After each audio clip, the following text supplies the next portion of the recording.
सादर नमन परम प्यारे राम परम पूज्य गुरुजन परम दिव्य आत्माएं और आप सबके मंगल आशीष के परमेश्वर कारण कृपा करके अपने श्री चरणों में लेके आए हमका बारंबार धन्यवाद। अनंत अनंत बार धन्यवाद, अनंत बार धन्यवाद। गुरुजनों की अकारण कृपा से इस समय हम श्रीमद् भगवद गीता भाषा के लिए यहाँ आते हैं। उनका बहुत बहुत धन्यवाद, अनंत धन्यवाद। बड़ी कृपा बरसाते हैं और बहुत बहुत बहुत धन्यवाद। चलिए हम आरंभ करते हैं। और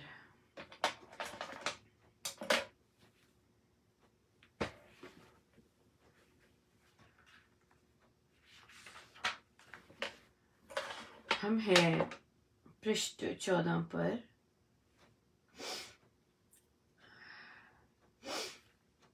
और अर्जुन बोल रहे हैं, अर्जुन अपने आप को परमेश्वर के आगे खोल रहे हैं। हे दुष्ट जन नाशक श्री कृष्ण, धृतराष्ट्र के पुत्रों को हनन करके हमको कौन प्रसन्नता मिलेगी? प्रत्युत इन अत्याचारी आतताइन को मारकर हमको पाप ही लगेगा। इससे हम पाप कर्म के ही भागी बनेंगे। हे माधव, अपने बंधुओं धृतराष्ट्र के पुत्रों को हमें मारना नहीं चाहिए। निश्चय से स्वजनों को मारकर हम कैसे सुखी हो सकते हैं? यदि ये कहा जाए कि ऐसा विचार उनमें नहीं है, तो मैं कहूँगा कि यदि लोभ से नष्ट चित्त वाले ये कुल नाश करने के दोष को और मित्र द्रोह के पातक को नहीं देखते हैं, तो हे जनार्दन, कुल क्षय करने के दोष को देखते हुए इस पाप कर्म से हटने से बचे रहने के उपाय को हमें कैसे नहीं जानना चाहिए? हे महाराज, कुल नाश हो जाने पर परंपरा के चले जाते आते शिष्टाचार, सदाचार, रीति नीति, मान मर्यादा आदि सब सनातन कुल धर्म, कुल के सुचरित्र सुकर्म नष्ट भ्रष्ट हो जाते हैं। कुल के धर्मों के नाश हो जाने से सारे वंश को पाप अधर्म दबा लेता है। आचार के ना रहने से कुल में पापाचार बढ़ जाता है।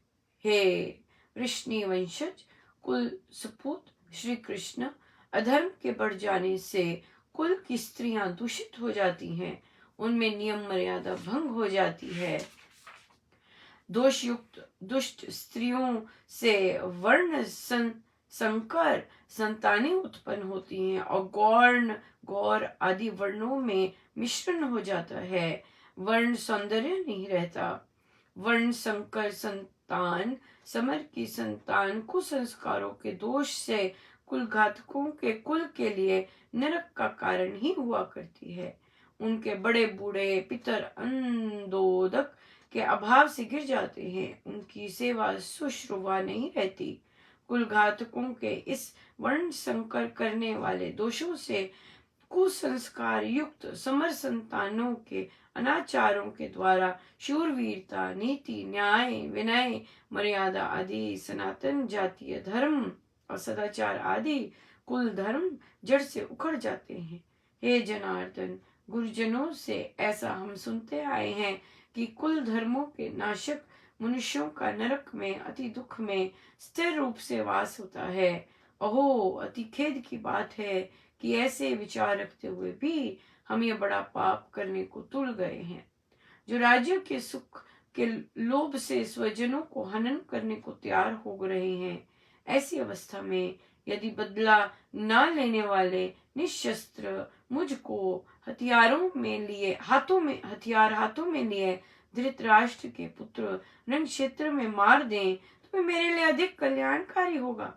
इससे मुझे बड़ी शांति मिलेगी और कुल नाश के घोर कुदृश्य को भी मैं ना देख पाऊंगा। संजय ने कहा, हे राजन, संग्राम स्थल में श्री भगवान को ऐसे वचन कहकर बाण सहित धनुष को फेंक कर कंपित हृदय अर्जुन रथ के पिछले भाग पर बैठ गया।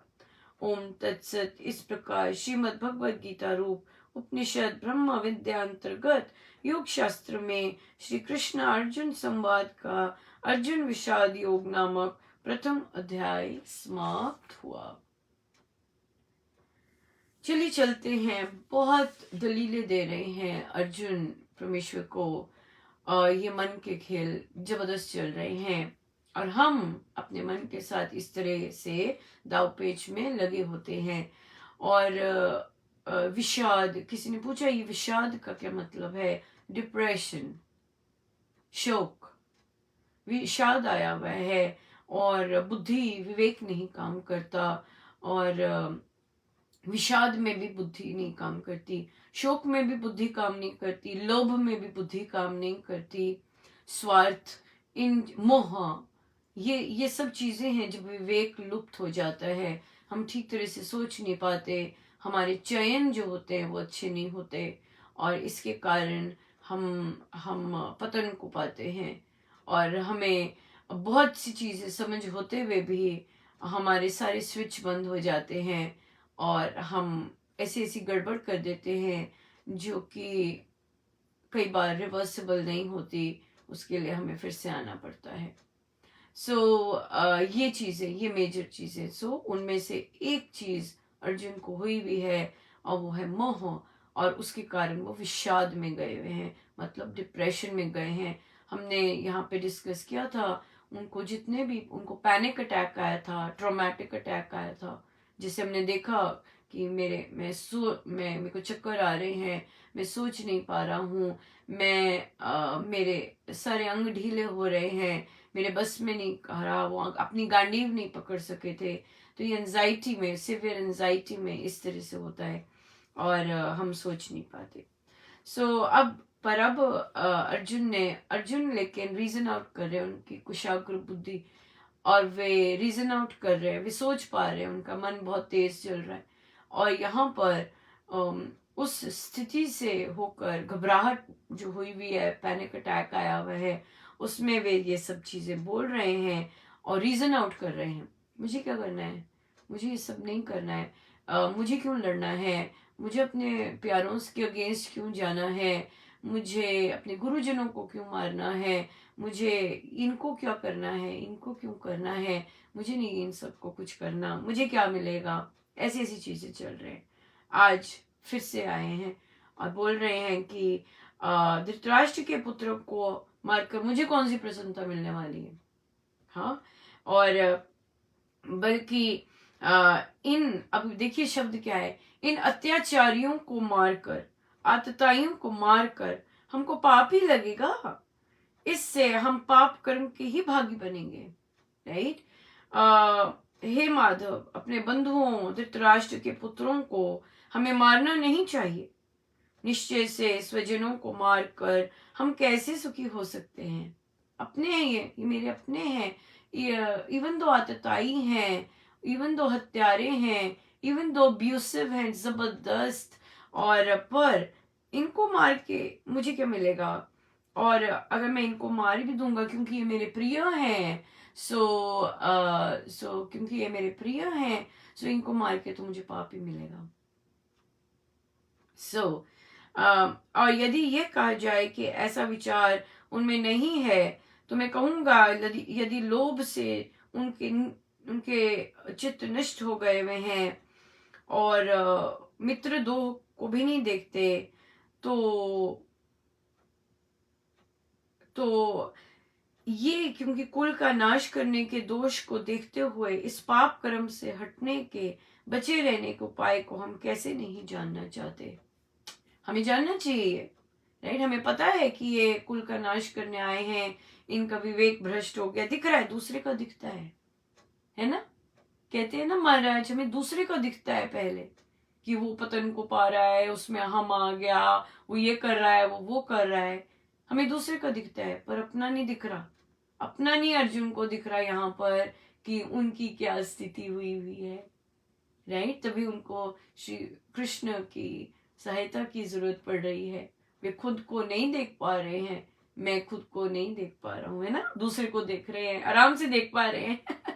हे महाराज, कुल नाश हो जाने पर, अब कुल के नाश जब होता है, परंपरा के चले जाने से क्या इम्पोर्टेंट है? शिष्टाचार चला जाता है, सदाचार, रीति नीति, मान मर्यादा।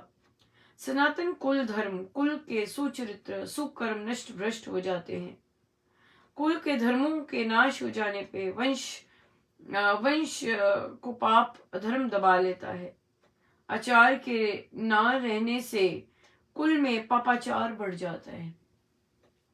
हमारा जो जप यज्ञ चल रहा है वहां पे यही चीजें, इन्हीं चीजों की बात की है जो साधिका जी लेके आई अनुरोध कि छोटे छोटे बच्चों पर यौन शोषण जो चल रहा है, क्या हो रहा है? पाप अनाचार बढ़ रहा है, और अनाचार बढ़ने से, पापाचार बढ़ने से तो क्या हो गया? आचार नहीं रहा, विवेक नहीं रहा कि क्या, किस चीज को, किस बच्चे को मैंने कैसी नजर से देखना है, स्त्री को कैसी नजर से देखना है, या स्त्री दूसरे पुरुष को कैसी नजर से देखना है। इनसे क्या हो जाता है? ऐसी ऐसी नजरों से को देखने से पापाचार बढ़ता है। कहाँ से बढ़ रही है? समाज में ऐसा क्यों बढ़ रहा है? क्यों? क्योंकि फैमिली में बढ़ रहा है, हम में बढ़ रहा है, एक एक इंसान में। क्योंकि हम वहां पर अपना नियंत्रण या नहीं करते, या फिर हमें सही तरह से पता नहीं है क्या सही है क्या गलत है, हमने लोभ को आने दिया। बहुत बड़े बड़े साधक भी बहुत बहुत सेवा करते हैं यहाँ पर, और वे ऐसे पापाचार कर देते हैं, नॉट लिटरली यौन शोषण, लोभ में आके बिन कारण दूसरों को नीचा दिखाना, दूसरों को इस तरह करने लग जाते हैं। तो क्या है, मेरा लिटरली मन किया, यही चीज चल रही थी। मैं अगर हम सब अपने आप से कंपेयर करते हैं कि मैं इस तरह के जो बीज हैं जो ऐसे आ गए हैं, मैं प्रार्थना कोश में नहीं लेके आना चाहती जहां मुझे पता चल गया है। मैं नहीं चाहती कि महाराज के इतने सुंदर सुंदर बोल, इतने सुंदर सुंदर वे कहते हैं, वे उन ऐसे बीज को कि मतलब बाहर तो आप गा रहे हो, बाहर तो आप लिख रहे हो, लेकिन आपके मन में वह सब नहीं है। आपके मन में कुछ और है, आपके मन में लोभ और पावर, आप उसके रथ पे बैठे हुए हैं, बहुत क्लियरली दिखता है। भक्ति नहीं है, लेकिन हमारे गुरुजन तो भक्ति से परिपूर्ण है। और मैंने ऐसा किया भी, मैंने 1-2 पोस्ट डिलीट भी किए, पर देखिए मन कैसा है। बिल्कुल एग्जैक्टली यही हुआ। मन में आया, अरे उनको समझ नहीं है, उनको इस तरह का ज्ञान नहीं है, तभी तो ये ऐसे कर रहे हैं।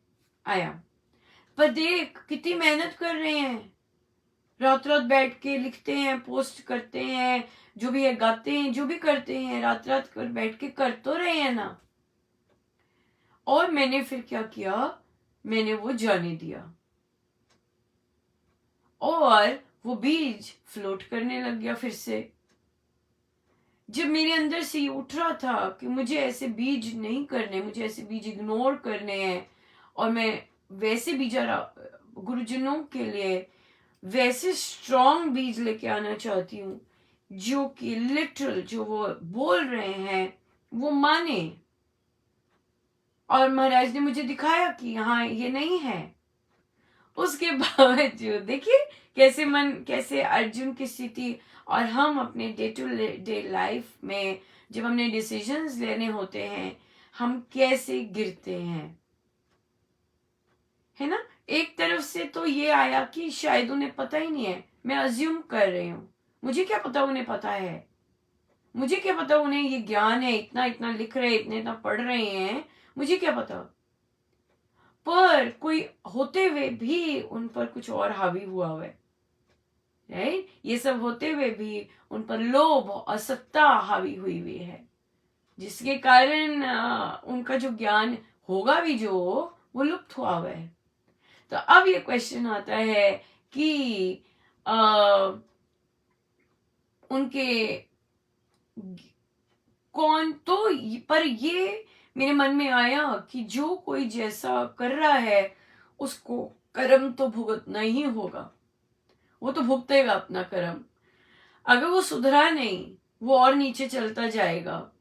और जो लिख रहा है, चाहे गुरुजनों के वचन लिख रहा है, चाहे गा रहा है, उसको पल्ले ही नहीं पड़ना, वो मात्र गायक बन जाएगा। शायद महाराज वो भी ना गवाएं, ये चीज आ जाती है। बट हमारा वो तो दूसरे का हो गया, हमारा क्या बनता है करना, राइट?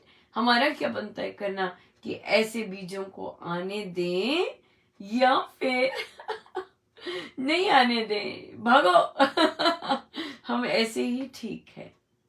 पर हम महाराज ने फिर यहाँ कहा, कहते पर हर एक का पता नहीं चल सकता अनुपमा। हर एक जो डालता है पोस्ट वहां पर, उनका पता नहीं चल सकता कि वे अपने रियल लाइफ में ये चीज कर रहे हैं कि नहीं कर रहे। सो जब ये आया मन में कि हाँ, उन किस का पता करेंगे, नहीं कर सकते। हम अपने को ही देख सकते हैं। मेरा जो बीज मैं डालूं, या मैं कोई कर्म करूं, या मैं कोई पोस्ट करूं, वो मैं अप्लाई कर रही हूं अपने जीवन में। That is more important. फिर वहां पे यहाँ पर फिर सेटिस्फैक्शन मिली कि दूसरे जो हैं, दूसरों पर नियंत्रण नहीं कर सकते, पूरा संसार भरा है, कहाँ काम को छानोगे। तो इसलिए जो दूसरे कर रहे हैं, उनको अपने करने के हिसाब से फल मिलेगा ही। क्योंकि भानुदास के इसीलिए तो आ रहा है वो प्रवचन। भानुदास को सत्संग पसंद था बहुत, और भानुदास को सत्संग की ही झड़ी लगी रहती। बहुत ऑनेस्ट, बहुत ऑनेस्ट। वो जितने का माल खरीदता उतने का ही माल बेचता। उसने रिफ्यूज कर दिया था कि मैं यहाँ पर और बोल देता कि इतना बचेगा पूरा क्लियरली, कोई वो नहीं। और क्योंकि सस्ते में था, क्योंकि सस्ते में बेच रहा था, तो बहुत बिका, बहुत बिका, और बहुत अमीर हो गया। अब अमीरी से, ख्याति से बहुत ईर्ष्यालु लोग आने थे, नेचुरल है, राइट? और उन्होंने उसका सामान सब कुछ गड़बड़ कर दिया, उसमें हानि पहुंचाई। पर भानु को इस सब से कुछ लेना देना ही नहीं था, महाराज कहते। उसे तो सत्संग की लत पड़ी हुई थी। एक सत्संग, फिर दूसरा सत्संग। उसे जहां भी सुनने को मिलता सत्संग हो रहा है, चले जाता। और उसकी वो तो महाराज कहते, जिनको इन चीजों का की पड़ी रहती है, उनका बाकी चीज परमेश्वर संभालते हैं। परमेश्वर आए, भानु ये तुम्हारा घोड़ा है? हाँ, ये तो मेरा ही घोड़ा है। आपको कहां से मिला? तो कहते छोड़ इसकी बात, ले कहाँ था, कहाँ गया हुआ था। और घोड़ा भी भगा दिया था, सब कुछ भगा दिया था ईर्ष्यालु लोगों ने। और प्रभु देने आए। और जब वो वापस गया, तो जो ईर्ष्यालु थे उनकी पिटाई हो चुकी थी। वहां पर लुटेरे आके उन्हीं का सब कुछ लूट गए। उनको ही उनको अपने कर्मों का फल मिला। सो भानु ने ये चिंता नहीं की कि दूसरे क्या कर रहे हैं, दूसरे भक्ति कर रहे हैं नहीं कर रहे, दूसरे ऐसा कर रहे हैं कि नहीं। उसने अपनी चिंता की कि मेरे को सत्संग चाहिए, मैं सत्संग में जाऊं। और जो दूसरे कर रहे हैं वहां कर्मों पे रहने दो। Yes, this is ultimate, I think. कि जो हमें दिख रहा है दूसरे लोभ के पीछे हैं, सत्ता के पीछे हैं, उन्हें भक्ति में नहीं है। होगा इनिशियली, पर डिविएट हो गए, कुछ और प्रलोभन आ गया। और पर कर्म कर्म कर्म किसी को नहीं स्पेयर करते। हम अगर ब्लॉक कर भी देते हैं कर्मों का, उससे कोई लेना देना नहीं। कर्म फिर भी अपना कर्म गति आएगी और उन पर पड़ती है, राइट? सो इसलिए, और किसी पे भी, हम पे भी, मुझ पे भी, ये किसी को स्पेयर नहीं करती।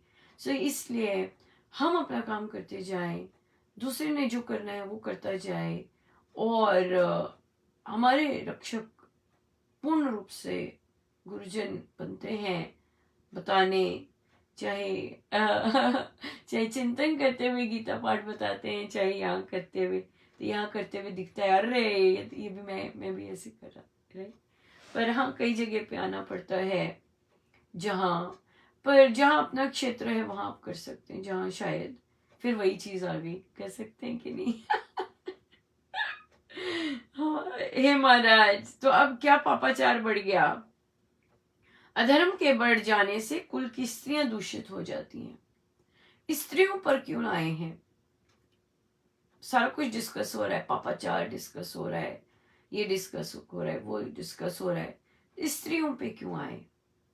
दूषित का क्या मतलब कि जब अटैक होता है, हर कोई तो भगवान राम जैसा नहीं होता कि दूसरे की सेना पर अपनी सेना को कंट्रोल रखे, कि दूसरे के एरिया में जाना ही नहीं। जैसे कि लंका में प्रभु की सेना गई ही नहीं, एंटर ही नहीं की, तो लंका की स्त्रियां सुरक्षित थी, वहां पर इस तरह का पापाचार नहीं हुआ, दूषित नहीं हुए वे। तो पर सब तो प्रभु नहीं होते हैं।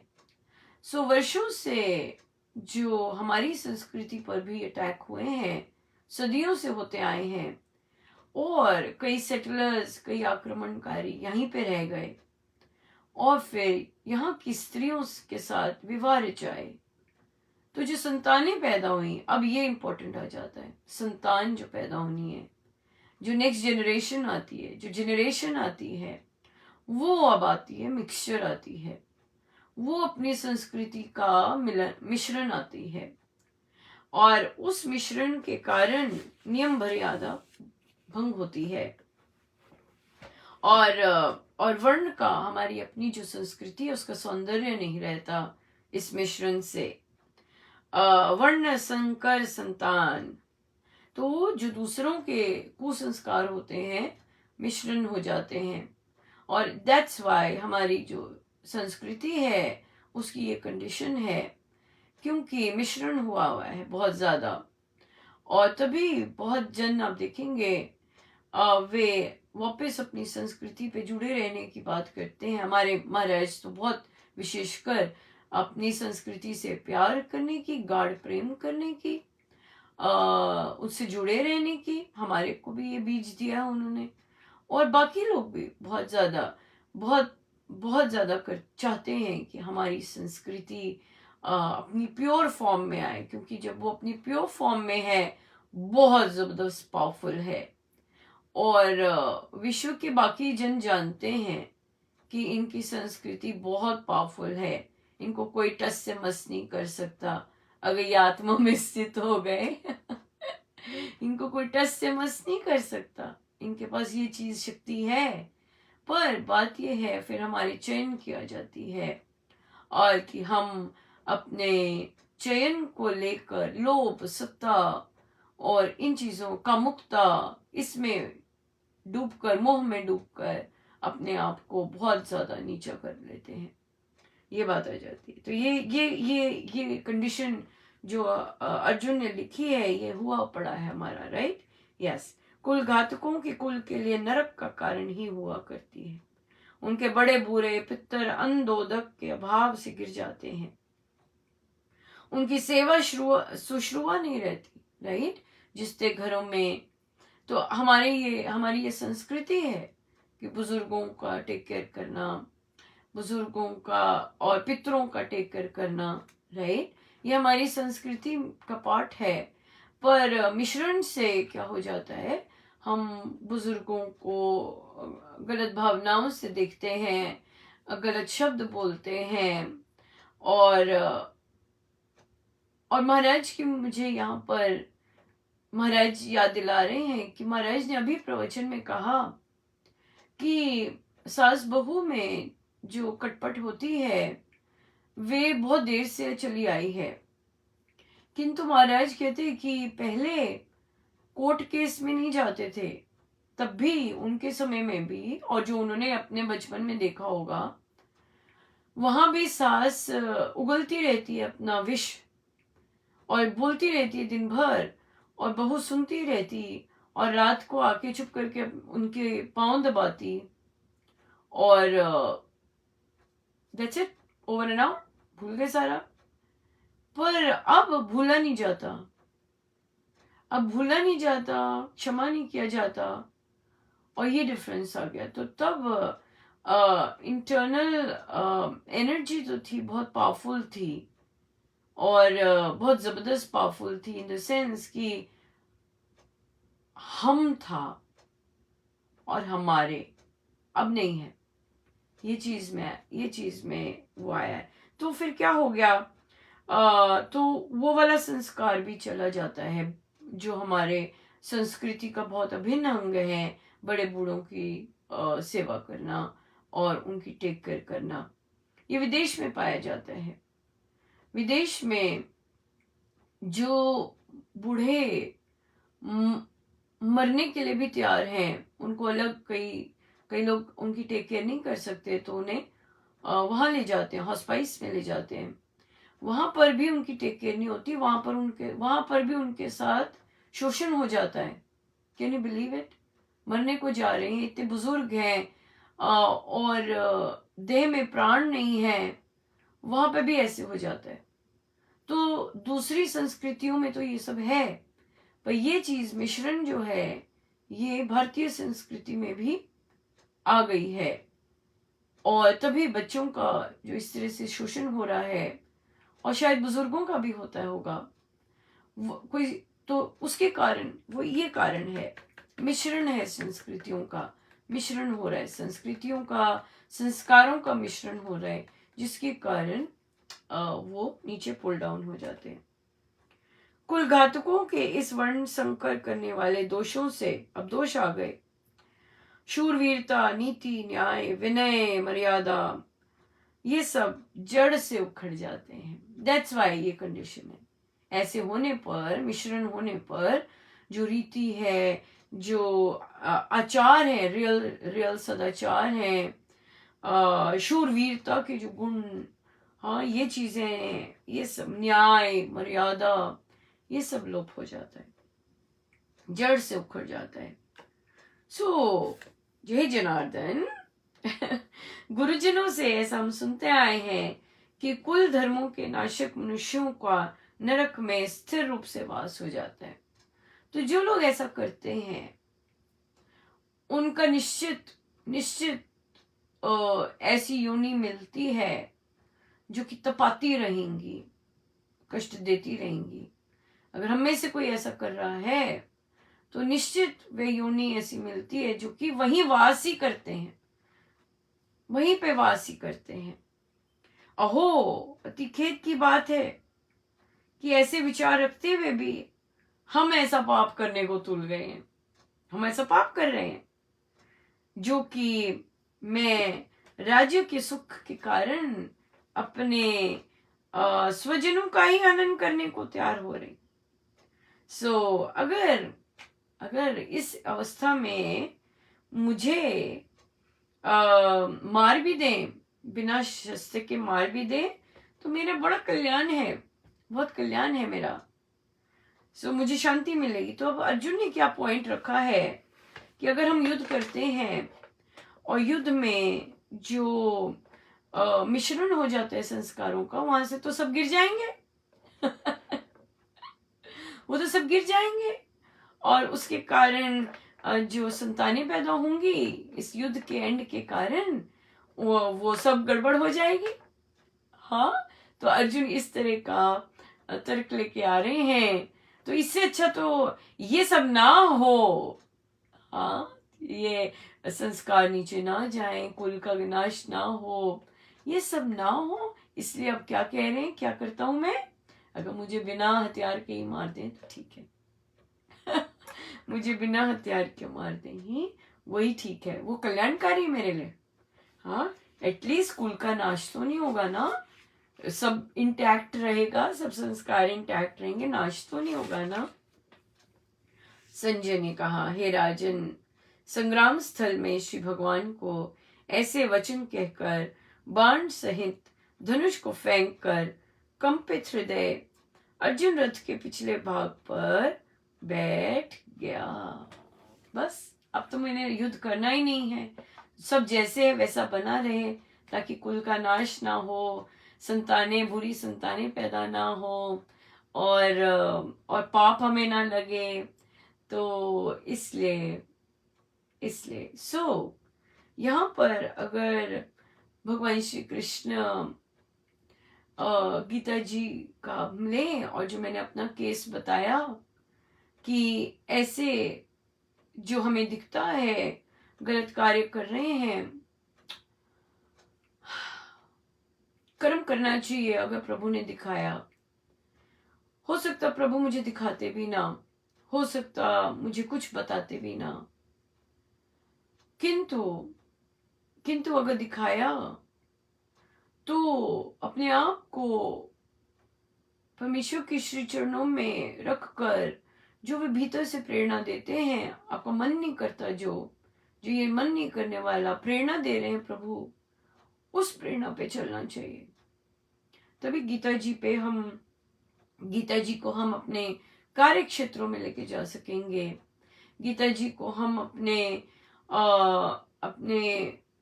स्टूडेंट्स को सही तरह से बिना पक्षपात के उनके साथ व्यवहार कर सकेंगे। तभी हम संस्थाओं में भी बिना पक्षपात के जो सही है उस पर स्ट्रांग निर्णय ले सकेंगे। नहीं तो लोभ, मोह और सत्ता, इसी में जब घिरे रहेंगे तो विवेक नहीं चलता, और विवेक के कारण हम ऐसे बीजों को पनपने देते हैं जो कि हमारी संस्था, हमारे कार्य क्षेत्र, हमारे परिवार, हमारे राज्य और हमारे देश के लिए हानिकारक होते हैं। राइट? वहां पर हमें तो ये इन्हीं चीजों के प्रति जागरूकता लाने के लिए हमें प्रभु ये पाठ करवा रहे हैं। महाराज जी कह रहे हैं कि कहते भी हैं, कर क्यों रहे हैं गीता जी का पाठ? जैसे कल आपसे बताया कि उन साधिका जी से पूछा, आप सत्संग गए, क्या रूपांतरण आया? राइट? आप विशेष रूप से घर से ना जाने कैसे तिगड़म करके सत्संग गए, क्या रूपांतरण आया? आज हमने गीता जी का पाठ किया है, तो हम क्या लेके जा रहे हैं? क्या रूपांतरण आया हमें? यूं ही पाठ किया, यूं ही चर्चा की, या फिर अपने आप का उत्थान करने के लिए, जहां हम वीक बनते हैं वहां से क्रॉसओवर करने के लिए हम क्या करेंगे, ताकि ये सुंदर से बीजारोपण हो सके, स्ट्रांग बीजारोपण हो सके, शूरवीरता के बीजारोपण हो सके, कायरपन के नहीं, लेट गो के नहीं कि चलो अब क्या कर सकते हैं, करने दो। राइट? इस तरह से हाँ, जो अगर मेरी फुलवारी है, वहां की बूटी तो मुझे ही निकालनी है। ये है फुलवारी और मुझे इसकी बूटी तो निकालनी है। राइट? ये चीज हो सकती है। यस, बहुत सुंदर ऑल्टरनेटिव भी है। अगर हम कहें ये मुझे पता है, इसका तो मुझे पता है, और इसके जो बीज हैं ये महाराज के ला रहा है, तो कहें अनुपमा, अगर इसको नहीं लाए तो महाराज के शब्द कैसे आएंगे? बहुत सुंदर ऑल्टरनेटिव है। ऐसे लोगों को लाया जाए जिनकी कथनी करनी एक समान है। ऐसे लोगों को लाया जाए जो शब्द वो लिख रहे हैं वो रियल सेंस में उसे प्रैक्टिस कर रहे हैं। रिप्लेस ही करना है ना। तो और अगर हम चाहते हैं कि हमारे गुरुजनों के ऐसे शब्दों का फ्लो बना रहे, किंतु हम सॉलिड बीज चाहते हैं, सॉलिड बीज से बना रहे, दो चीजें हो सकती हैं। ऐसे बीजों को इनकरेज करके लेके आए, और दूसरी ओर दूसरे जो बीज हैं उनके लिए प्रार्थना करें कि महाराज सद्बुद्धि दीजिए, ताकि जो लिख रहे हैं वो मात्र लिखावट ना हो जाए, बल्कि उसको रियल सेंस में अपने अंगीकार कर सके। या बिल्कुल पता चलता है गायन से, चाहे वह 10 साल का या 11 साल का बच्चा गा रहा है, इतनी प्योरिटी है, जबरदस्त प्योरिटी। या फिर कोई 50 साल का, 40 साल का गा रहा है, सुर तो बहुत सुंदर है किंतु अंदर सुना भी नहीं जा सकता। इस तरह की वाइब्रेशंस भी होती। सो या ये चीज है, बिल्कुल है। सो गीता जी तो सारी विवेक जागृत करती हैं, क्योंकि हमें सत्य का संग दे रही हैं ये। और हमारा निर्णय फिर कैसा हो, किस तरह के हम बीज डालें, और किस तरह के बीज डालने की हम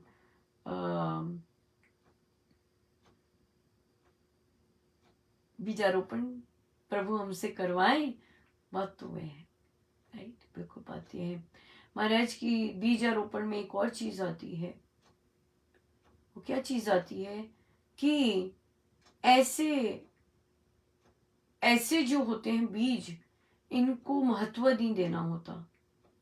देखिए आ गई ना सोल्यूशन। जब हम लेट्स से मैंने ब्लॉक कर दिया, ब्लॉक करने का क्या मतलब आया, मैंने महत्व दिया। और जब मैं महत्व देती हूं तो क्या आ जाता है, बाकी नजरें, वाइब्रेशंस भी महत्व देती हैं। पर जब मैं महत्व नहीं देती ऐसी चीजों पर और इसे बहने देती हूं तो वो बह जाता है। लेकिन उसी तरफ जैसे खोटे सिक्के महाराज कहते हैं कि एक ही जगह पर इकट्ठे करते रहते। वो संत फैलने नहीं देते, उनका विस्तार नहीं करने देते। तो उससे क्या हो जाता, एक ही जगह रहते, दूसरों के घरों में, दूसरों के पैसों में वो खोटे सिक्के मिक्स नहीं होते।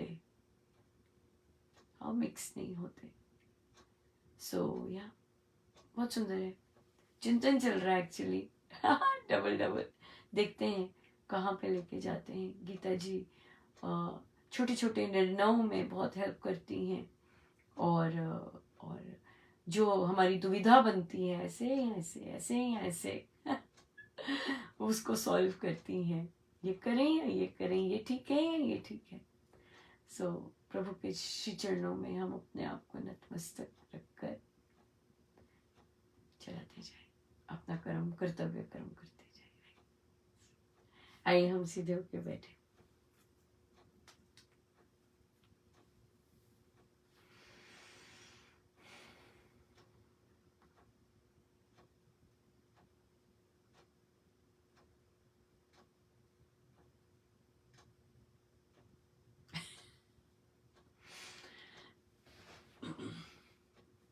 आइए हम सीधे होके बैठे। हम कुंभक करेंगे पहले।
सब गुरुजनों का उन्हीं के शिष्य चरणों में। जय जय राम, जय जय राम।